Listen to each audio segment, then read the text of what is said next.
Hello, everyone. How are you? This is James from Prague on SoulCARE, and welcome to the middle of June. And hope you're all doing well. And nice to connect with you in the middle of June. Summer is barely here in the U.S. So welcome. Jen's finished yoga, so I'm in a nice space. Shavasana. So hello, Liz Beck. I've been waiting from Massachusetts. I'm very well, thank you. I take a while to get to everyone. Okay.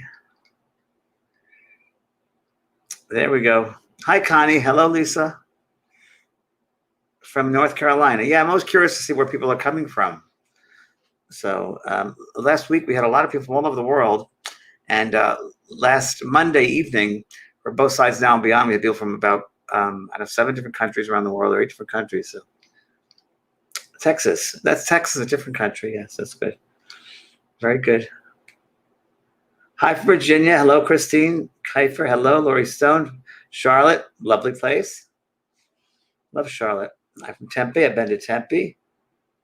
Staten Island. I've been through Staten Island. Actually, drove across the bridge there to get to Newark Airport. From Long Island. Cayman Islands. I'm jealous. Hi from New York. I was at a party yesterday. I met a lot of people from New York and New Jersey and Connecticut. It was fun. I haven't been there in so long now. It feels like forever, but it was interesting to be with people again. Have people experience that, being around people again? It's a very interesting time. Very interesting time. It's very strange, isn't it, to come back to that? Renee and I were just talking about that. It's strange to be back in that place again. From Germany. Hi, sweetheart, from Germany. Karstine from Germany. Nice to see you. Claudia from Dayton Beach. Hello. Hi from Brazil. Tudo bem? Vienna, Austria. I love it. My favorite country. Love Austria. Past life. No doubt about it. Colorado, Chicago. Well, great. Great. Well, but today is the day, in the middle of the month. I wanted to just do some questions and answers. And this is just for you to ask any questions you'd like, except for I will not do readings. I don't do that on these calls. I will be coming up very soon with a date for an evening of spirit messages. So just make sure you sign up my email list or Facebook, and you'll get a message about when that's going to be. But this is just general questions that you'd like to ask me, and I can give you from my 40 years experience of being a spiritual medium and living life, what my perspective is on certain things you'd like to ask. So many times the same questions come up, which is fine because we have a new audience many times. So if you have any questions for Jane, put them in the comments. Oh, great. Thanks, Renee. And Renee is behind the scenes here helping me with this producing. Tonight, by the way, on my show with my good friend Kelly White, I know Kelly was watching, Both Sides Now and Beyond, we're going to have a wonderful practitioner named Kelly Russell, who's my yoga teacher, instructor, but also she's also a marriage family, she's a therapist, a marriage family counselor. She has a master's degree in marriage family counseling, and she does kinesiology, and she does subconscious healing work, and she's just amazing, is all I can say. So I was telling Kelly about it, so we have to have her on the show. She gets into the whole subconscious and what holds us back from, getting into our real truth and letting go of things. And she's also going to do a process, she said, to work into your subconscious, so letting things go. So that's tonight, right here. There you go. Both Sides Now and Beyond, Monday, 6 p.m. There it is on the screen. Yes, Kelly Russell. So you'll love Kelly. She's just incredible. Taking away the charges of your subconscious. I asked her to give me some notes here, which we can talk about how to get into it, like releasing things from a kinesiology and a psychological point of view, going into the subconscious, and how to interpret what is happening in the subconscious. And she's a wonderful Virgo person. I'm going to do a process to it. That's great. So we'll have that tonight at 6 p.m. So there we are. Hello from Spain. Oh my goodness, Sonia. Hello. So any questions you'd like to ask? That's fine. Comments. So Marcia Moore, I feel like I have blocked my gifts. How can I unblock myself? Well, Marcia, first of all, there's so many levels to this. Before I used to just say one thing, meditation, but it is meditation, but it's also, there are many, many levels here. and I always point out my school because I put these wonderful courses in my school, but how could you unblock yourself? Number one, are you worthy? Do you feel worthy of opening up to your intuition, your sensitivity? Have you shut it down for a very specific reason? Is it fear-based? Is it something that happened in your childhood that's trauma-based? So the first thing I would suggest is a 28-day transformation course in my school, just to get yourself opening up to, and definitely check out Tonight with Kelly Russell, because there might be some charges in your subconscious that hold you back from opening up. There could be some very specific reasons for you being blocked. And sometimes it's from another past life. It's from a lifetime before where we were killed for our belief systems. Many different things. So number one, I think honoring yourself, learning to love yourself, have a new relationship with yourself, and find out the reasons behind why you're blocked. I do that first. And my suggestion is a 28-day transformation course I have, because that gets right to the point. Okay. All right. Anne Ray, can spirits come for someone dying in the form of like a white cloud? Yes. Yes, they can. They can. And it's how you interpret that. Yes, they can. Okay. Anne Marie, you're currently taking my class in mediumship. I hope you're enjoying it, Anne Marie. Great. I hope you're enjoying that. Thank you. Butterfly was fun. Yes. Do you see me owning my own home? Well, I'm not going to go to, I'd like to keep it as general as possible, the questions, so we can help everybody in the room here. Not like, how is my Aunt Ida, or when am I going to find my love? This is just general questions. Okay, go ahead, Renee. Question. Skylar Moorfield, question. Do you stay dedicated in your meditation to make sure you're focused on your purpose to help others heal, connect with B? I don't know what B means. Do you stay dedicated in your meditation to make sure you're focused on your purpose to help others heal? Well, when I'm doing that, my intention for that meditation is that, yes, but every meditation is different. So there might be meditation about opening up to your higher self. There might be meditation to finding your purpose. There might be meditation to send healing to someone. There might be meditation to heal yourself. There might be meditation to unloosen blocks that you have, obstructions. There might be meditation about boundaries. So every meditation, Skylar, is different. It depends on the intention behind the meditation. And that's what you always hope to reach, is the intention is first, and the meditation is that.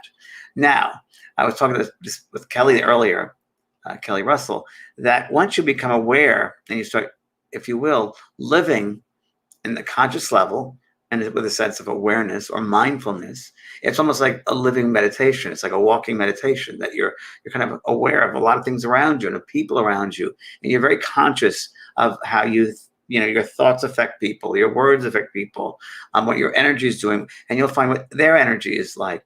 I was talking with Kelly White this morning about this, and it was very interesting because we both felt the same thing. During COVID, we've all been in lockdown, and I've been in a place with a lot of nature, and so is Kelly. And I said, wow, it's made me so much more open in ways, or more sensitive to energy. So when I meet people, as I did yesterday at this gathering, I was so sensitive to the energy there that I was very aware of it. I was very much in control of the space around me, but I was aware of energy like that with people, like left and right. And very interesting. It almost heightened that sense, which does. And that's why I used to put people in cloisters, like nuns and the monks in monasteries, because they would cloister them from the outside world. So they wouldn't have any of that outside disturbances that would hold them back from tuning into their higher self, their higher being, their if we call it Christ consciousness, whatever you want to call that. But that's why they would keep silent and the inner reflection, and that's why they would sequester them from the real world. So it's interesting. We've been sequestered. I hope it's helped everybody, by the way, being sequestered and helping your lives in a different way, and looking at yourself and your values. And it first started, and we started doing SoulCARE for this very reason, when COVID first started, was to give people a place to go to instead of having fear on the news and negativity, a positive place. And I said at the very beginning, this COVID is really an opportunity for you to go in, for you to go into yourself and reassess your values in your life and who are you. And now's the time in your life you want to say, what am I doing here? How can I progress? How can I spread love to other people? How can I be less judgmental? How can I be more open-minded? How can we do that? So that's what this opportunity could afford us if we're ready to take that. Yeah. Okay. Another question then. Lana Silva, Ketchka Dorian, I might destroy your name. Do you teach trance? What's the difference of trance and channeling? Well, I don't teach trance mediumship. The only person I know that does teach trance, who I would feel very comfortable at recommending, is Tony Stockwell, who's a medium in England, and he does trance mediumship. He teaches a very excellent class of trance. Trance, what's the difference between trance? Well, in channeling, well, you have to remember that there are different levels of consciousness, various levels of consciousness, right? So when you're in a trance state, you go down to a very deep, deep level, almost like a symbionic, like a sleeping state, if you will. And you're really going down and almost like slipping out of the awareness of the mind. You're always aware of what's going on, but in trance state you go down, slow down the body, the mind. You're slowing yourself down to a point where you can then you're open up, and the spirit will come through, and you will channel, bring in that energy. So you're channeling. We shouldn't get caught up in the semantics of words. So channeling is bringing through energy, right? So it's bringing through energy. So channeling, we could say, is like trance, but I would call it for what it is, trance state. But when I do my mediumship, which is mental mediumship, which is at a very high frequency, so it's the opposite of trance, I'm very much more hyper and aware, because I'm bringing my energy up to a higher level of vibration. The spirit people slowing down there is only meeting halfway, which is mediumistic. It's middle, it means medium, right? But in trance state, again, the medium slows themselves down, and they kind of get out of the way. They open up that space in such a way that the spirit can come in through them. So that's that. Trance state. So again, various levels of trance, because when you're reading a book and you're relating to the book, and you have to remember you just read and you turn the page back, that's a trance state. That's an altered state of consciousness. So it's various degrees of altered states of consciousness, altered levels of trance. And it's good to explore the deepest levels and the not so deep levels, but they're all different levels you can go to and explore. And so Tony is the person. Channeling, again, a general statement, really, it's a general word. Mediumship is channeling, if you will, is bringing in that energy. Inspiration means in spirit. So when you're inspired, you're channeling, you're bringing through higher energy, and you're using it in every way you can, whether you're a chef, whether you're an author, whether you're a musician, painter, homemaker, you're bringing energy in to manifest in some way. Okay, I think that answered pretty well. Vivian, does guilt exist in the afterlife? Yes, it does. Guilt and resentment and shoulda, wouldas, and couldas. And that's why it's really, really important that you don't have any shouldas, wouldas, or couldas, that you take care of everything here in the physical vibration, because you don't want to bring it up to a mental vibration. When we leave this physical vibration, when spirit leaves from the body, which is painless, you're entering a vibration, a world, which is a mental world, the spirit world, the astral world, the different levels of astral world, the spiritual levels. It's a very mental vibration. It's a very fast mental vibration. And all you have are your thoughts. So if you did something on the lifetime in the physical world that you weren't proud of, that you feel resentful or guilty, or it'll carry over to that's not resolved, it'll carry over to that mental vibration. And you'll think of it over and over and over again. So that, to me, when people say these are heaven or hell, that could be your hell. If you did something that hurt somebody, all you can think of over and over and over again. There is no time in the mental world, the spiritual world. There's no time. Time is only of this vibration. So over there, all you have are your thoughts over and over and over again. So, heaven, hell, when I was growing up Catholic, it's about purgatory. It's like, what is purgatory? It's kind of that. It's kind of that way of you're just stuck in your mindset, especially if it's a really bad thing. Most people have that sense of resentment or regret. A lot of them do. I wrote a book called Unfinished Business years ago for that very reason, that I didn't want anybody to have any shouldas, wouldas, or couldas. Take care of things while you're still here.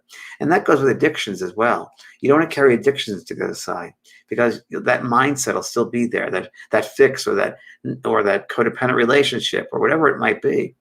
You still will have that sense. Let's say an alcoholic will still want that drink. In their mind, it's a memory that's so real. And it's almost, it has to be burned out. They can have the materialized drink in their hand. They can drink it and have the same taste it did in the earth life. But because it's not a physical vibration, it's a mental, Your memory remembers what it tastes like, so you'll taste it because of the memory, but it doesn't have any effect in the physical body. It's it's not a physical world. So it's a very mental world. Even though you have a spirit body, it's a mental type of vibration. So it's all thought. So best to leave the addictions behind and deal with them here. Relationships. Remember, love. Love is the answer. Love is the key. And be non-judgmental. Okay. All right. Sabina Ramos Lopez, can a spirit try to bring you messages with dimes? Yes, they can. Dimes, pennies. I'm still waiting for dollars, but dimes and yes, pennies. They use the animal kingdom, hummingbirds, butterflies, birds of all kinds, flowers. I've seen use many times. They use your mind in a way where you think of them and then you look and you see a hummingbird or a dime, and it's because you're associating that thought of them with the object. That's how the association works. So many times they'll try any way they can to get through to you. The number one way is a dream state. So we'll have dreams of our loved ones, and they're kind of called them crossovers because they're not true dreams. They're full more than a dream. They're fuller than a dream. Context is different, and it just feels so real, and it is because you're over on the other side in that mental vibration with them, being with them. And when you come back to the conscious level in the physical world, you awaken or get into that conscious state. Many times we remember the remnants of that, and it feels like it's a real dream, different than a dream. So that's number one way. Okay. Nancy Dievendorf Axelrod, which I think is a bit German. Can the death of a loved one open you up to direct communication? Yeah, without a doubt, Nancy. It happens all the time. Many times when children pass over, when partners pass over, it kind of opens up that window, that doorway for you to hear them more, for you to become more aware. Many times it's a lesson for you and that loved one. Many times before we come back into the incarnation, we planned it out that person's going to go first to open us up. So we're vessels that want to be opened, and sometimes it takes something dramatic like that to happen, or traumatic, for us to open things up. My friend Peter Redgrove, who I talk about often, who's a lovely man with a soul coach, life coach, really. He said something once years ago, and you might have heard me say this before. It's from Peter. The dead never go without leaving gifts behind. And we have to have the courage to open up that gift and use what's inside. That's from Peter, and it's very, very true. Okay. Thanks, Nancy. Christine Montez. I've had clairaudient experiences all of my life, and all just out of the blue. Good for you. I finally have a question that I need for guidance regarding my health. How do I ask the same energy for guidance? Well, Christine, I'm going to recommend something to you, which I recommend to everybody who wants to get more in tune. And that is I'm going to repeat myself for those who've heard this. Go into a room, whether it's I use my walk-in closet, a bathroom's fine, a place where you will not be disturbed by the outside influences like noise outside or children or animals, and give yourself 15, 20 minutes to sit there. And all you're going to do is concentrate on your breath. Not really concentrate, just be aware of the breath, breathing in and breathing out. And you might get thoughts in your head about, oh gosh, I should be, pick up the kids or whatever it might be. Acknowledge the thought and let it go by, and then go back to your breath. And after a while, you start getting into the soul state, if you will. I call it the soul state. And it really is a sense of your inner self. And it feels like it's the skin of an onion, the skins of an onion just opening up and peeling, because you get to that core part, your soul. And you get away from the head, the rational head self, and get into your heart space. And then you start feeling and knowing things. And then when you get in that space, that is when you can ask your guides, your teachers all around you, your loved ones, how is my health? Also tonight, tune in tonight, Christine, because Kelly Russell will talk about health tonight and the subconscious and how you can muscle test yourself. Now, we got to remember that the mind of the human can create many, many scenarios, good and bad. Fear lot runs in the mind of the human. They can make things get bigger and bigger and bigger and bigger. So Chicken Little comes to my mind when the story used to read as a little boy. Chicken Little, I got to call the king, the sky is falling, the sky is falling. And it built up and built up and built up and built up. And it was really just a tiny little thing. But humans can create more and more fear. So we want to do that. So it's important that you get in tune with yourself and become aware of it. And that's how you can find guidance. Your soul knows. But go from the head to the heart. Okay. Good. Diane Weston, Argabright. How do you cut energy cords with people that attach to you? Oh, well, different ways. Again, I have a meditation school that talks about that, but it's all mindset. It's your awareness. So there's a lovely blog. My blog we came out this past week about getting your energy back from other people. And it's an awareness of, I'll tell you what we talk about in the blog. And it is every night I go to sleep. What I do is before I go to bed at night, I visualize my whole day. Oh, there you go. Thank you, Renee. This is a blog. The Cure for Weighed Down Feeling. I talk all about other people's energy, cutting cords. That's where you find it. And we talk about this, and I talk about this in the blog. That before I go to sleep at night, I will see my whole day from when I woke up to the current time, and I see where I talk to people, whether it's here through Skype, whether it's on a phone, whether it's in person. And I will then intentionally take my energy back that I left with those people, like here on Visual Skype, and I'll pull back my energy with the intention of filling up my energy, could bring my energy back that I left that person or those people. And I would imagine that there's like starlight coming back to the top of the head, filling my body, and you'll feel it. It's wild. You will feel it. And what I'm also doing is I'm seeing that person, I send back their energy to them, because we all need our own energy. So everywhere you go, you expand some of your energy. When you talk to somebody, you're letting your energy out. And if you don't take time to take back your energy, you might feel weighed down. You might feel depleted. So I do that every night, and I see everybody, and I go to sleep with that feeling of being filled, and that's how I do it. So that's one way they're doing it. And another way, again, it's in there. If you would read the blog, it has different types of ways of doing it. Okay. All right. Thank you. Trisha, NM, New Mexico thing. Trisha, question: is it possible to send my guides to help other people? Yes, it is. It is. But Trisha, don't you think they would know? Don't you think they would know that the other people need to be helped? So usually, I don't know. You don't have to. They would know it. Okay.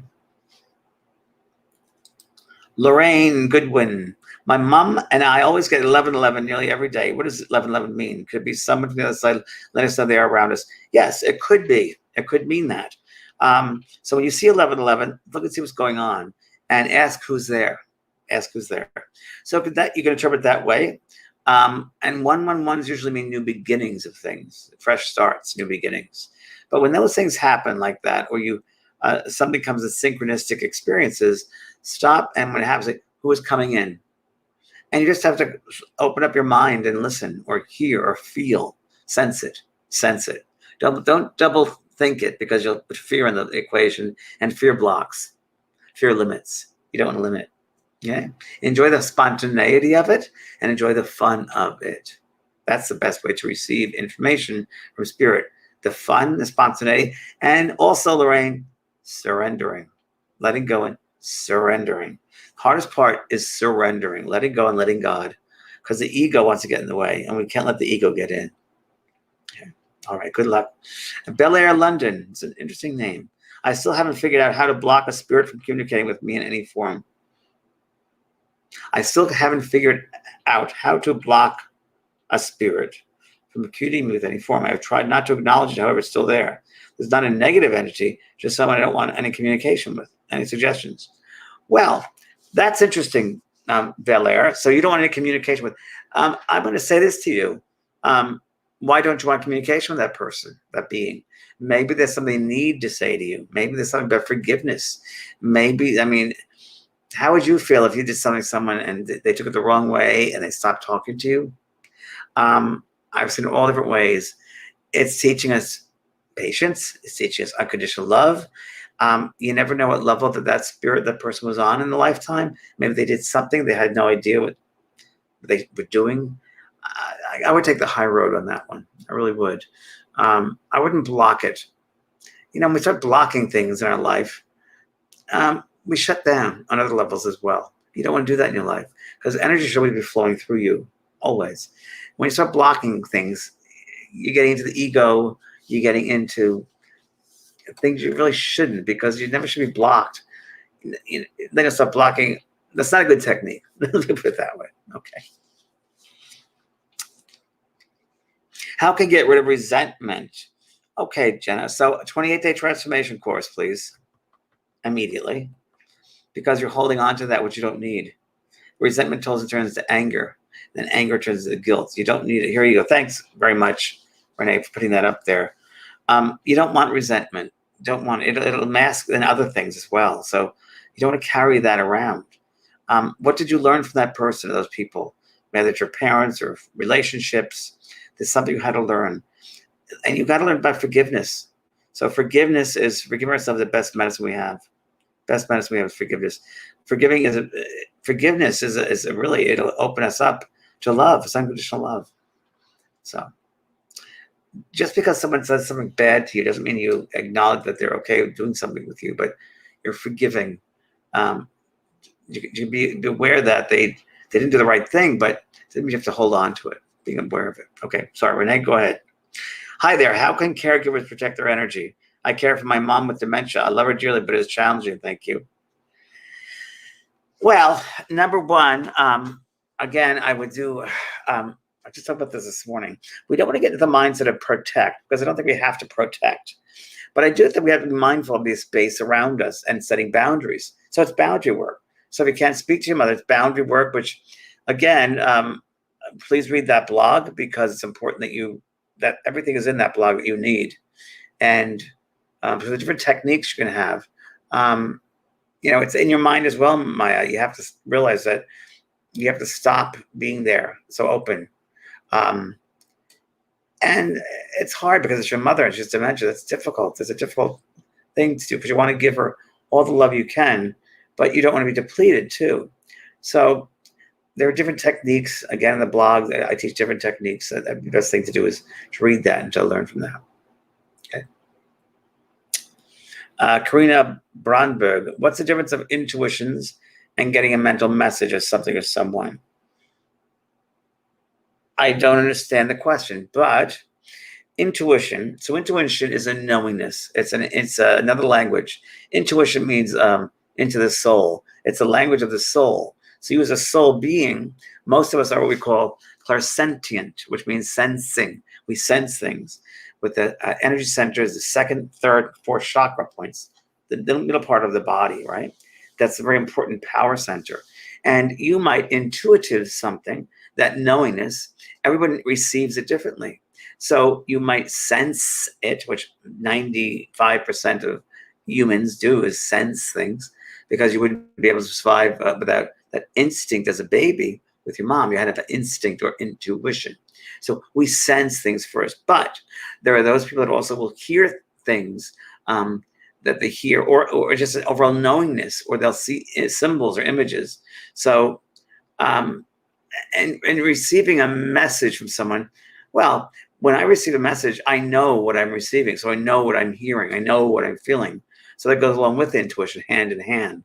So I wouldn't separate them. They're kind of one of the same. There's a sense of knowingness that you sense and you feel. And the more you trust that, and the stronger that becomes, the easier it will be. And you won't have to discern. It will just, that knowingness is there with that mental image, if you will, that thought of someone. So when I receive my messages from the spirit world, I will get thoughts, and they are thoughts and feelings all at once. It's a different language, if you will. It's a combination of sensing or feeling, and knowing and hearing thoughts. So it's all that. So good luck, sweetheart. Okay. Lisa Gomez, do our loved ones remember us after they pass? Yes, of course they do.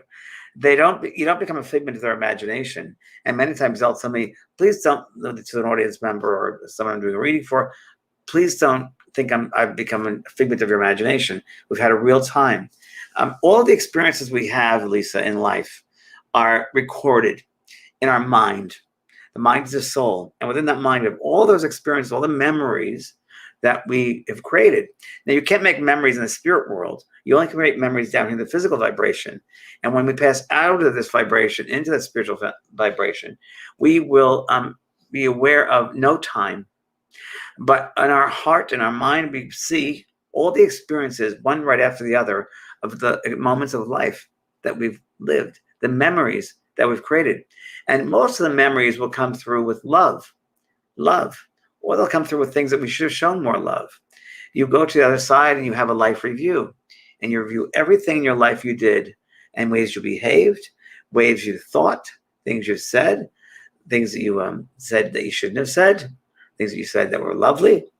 And you're met in the spirit world by all those loved ones, all those people in your life that you encountered, good, bad, or ugly. They're all there waiting for you. So if we know that, Lisa, we tend to be more aware of our thoughts. We become more aware of our words, our actions before we do something negative or bad to somebody. We're more aware of that. Like, no, this is not the right thing to do. Not a loving thing to do. Okay. So we have to be the change in the world we want by doing it ourselves. Okay. Good luck, Lisa. Peter. Hi, Peter. Hi. Any tips for breaking an emotional trauma, a trauma that has turned destructive? Yes. Healingtrauma.org is the name of the organization. And that's something you should check out because they have people all over the country there for you. And traumas have to be dealt with. You don't want them sitting within you. You don't. Whether it's abuse issues, whether it's there you go, traumahealing.org. There you go. Thank you very much, Renee. You want to deal with that. You don't want it sitting within you because it'll affect every area of your life. And you won't be living your life. You'll be existing. And you'll be angry. So that has to be dealt with for sure. And we all have them. We all have traumas in our lives. We do. And we got to deal with them. We got to work at them. Yeah, very true. Every one of us. I have traumas. We all do. Everybody else. It's how we deal with it. And we have to have the courage to face it and deal with it. Tonight, Peter, please watch the show tonight because Kelly will be talking just about that trauma healing. She's going to be speaking about that specifically tonight. So please watch that tonight. It'll help you. Okay. Next question. Can you talk about child abuse and how to help, or what can you do to help kids and families with a spiritual view? Well, that's very interesting because I've been around that a lot, and it breaks my heart. Innocent people. I've had a lot of different thoughts about that because I've been very angry about that sort of thing, child abuse. I see it. I see it around, and I don't understand it. So I don't understand it, but it's almost like you can't judge the person, the people, but the act. Because you never know what level they're at. And I thought to myself, well, how do I not know that that soul, the child, has not chosen that situation, that scenario before they came into the incarnation? Or is it that someone's free will took over? So I'm on the board, not so sure about that yet.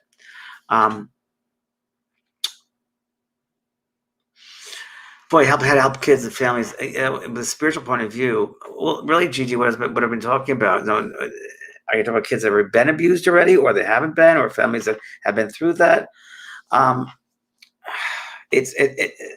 Abuse is never the right thing to do. Just start looking at it then you're a soul having a physical experience, not the other way around. And that's really what you want to do, is open them up to a spiritual point of view. Like you say, that number one, you're a soul having a human experience. And this is a schoolroom down here. And there are many, many, many lessons that we go through. And one of those is abuse. One of them is forgiveness. One of those is patience, unconditional love. And each soul comes in to learn different lessons. They take different classes. And there are some souls who are baby souls who come in, who tend to hurt others, create violence with others, destruction with others. And then the postgraduate souls who are very much enlightened, who try to heal, to show unconditional love, to help and assist. And in the middle there are those grade school souls who are not quite, they're still working things out. So the only thing we can do is enlighten those younger souls with the possibilities of what else exists out there, right? And I wouldn't say judge them in a way that they don't understand the message, but help them to understand it. So, for instance, child abuse in particular, the people that the perpetrators of child abuse usually were the ones that were abused when they were children, and they're ones that when they were children, maybe they associated love with abuse, and that it's a cycle, and it repeats itself. And they have to have the tools to cut it off. It's like an addiction in a way, to stop it from happening, stop that cycle from happening. And it can be generations and generations of the family, but they have to stop it, cut it off. So the awareness is important in that level. But again, you have to speak to them on the level they understand. So whether it's, and I've been thinking about this a lot, because again, I've been aware of groups and around this and support groups and things like that for this, that you have to speak to the language they'll understand. So whether it's about love, maybe basically feeling good about oneself, you know, I don't know. It's a tough one because you have the perpetrators, then you have the child, and it's unfortunate because then the child gets screwed up, not unless you have to help them with therapy and psychiatrists. So it's a tough one, but opening up to that spiritual point of view, that soul point of view is best. Okay.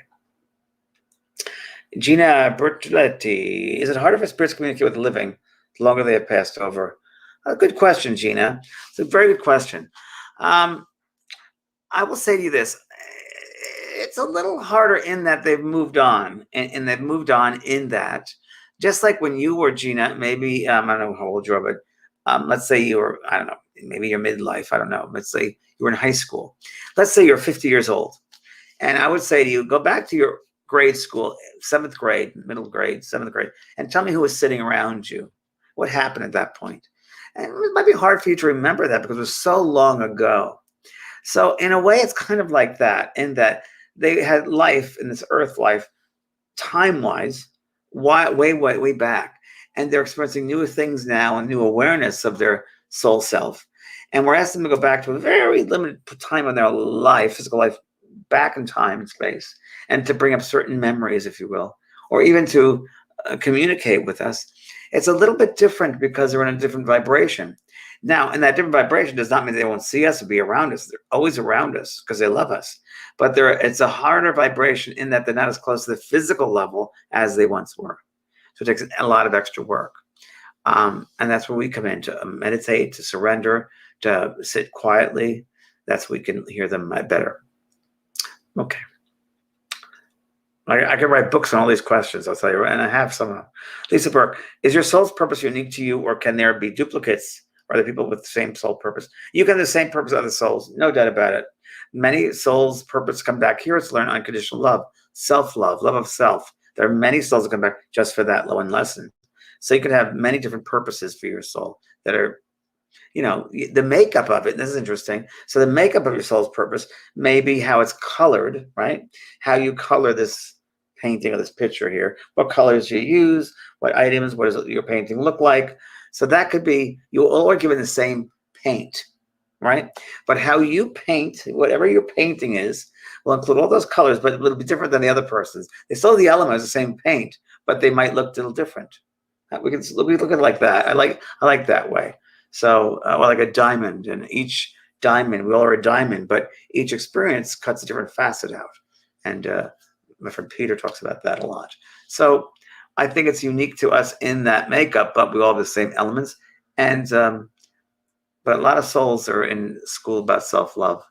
Might be other lessons too, but a lot come in that. A lot come from forgiveness. A lot. So, good. Okay, we'll do 2 more, and then I'll let you guys go. Lisa DeSun. James, can you talk about the attachments of energies that don't want to leave you? Well, I think the ones that don't want to leave you is kind of your mind in the way. It's your mind that's making them not leave you. If you're caught up in that, there's something within you, I think, that's holding them back, or that you perceive that they're holding you back. Probably just your mind creating that.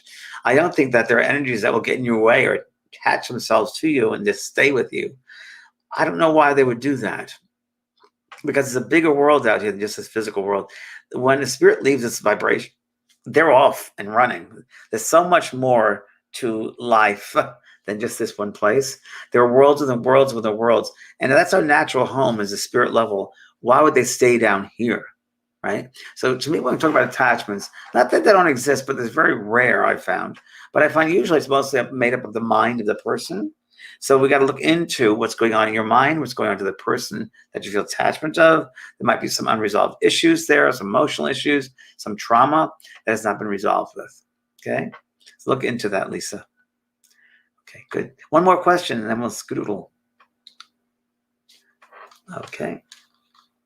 Nikki. Hi, Nikki. We are cresting the big wave of Saturn and Uranus today. They are, yes. And Kelly White will talk about that tonight on the show, both sides now. They peak in their square tomorrow. And of course, today's complex are likely to increase confusion, emotional overwhelm, 100%. This is the second time this year, and we will have one more December. Everything will influence more emotionals, very deep and heavy energy, and going to feel amplified. Thanks, Nikki. Very, very true. Very, very true. That's right. It's very, very true. So things feel like that to me. I don't know about you guys, but weekend's been like that, very complex, and energies are all over. And everything's Mercury retrograde in Gemini, right? Square with Gemini. So it's all communication, Gemini. So, okay, guys, we'll see you tonight, Both Sides Now and Beyond at 6 p.m. And with our friend Kelly Russell, talk about trauma, subconscious links, attachments, all of that will be there tonight. So hope to see you tonight. So thank you, everybody. Thanks, Renee.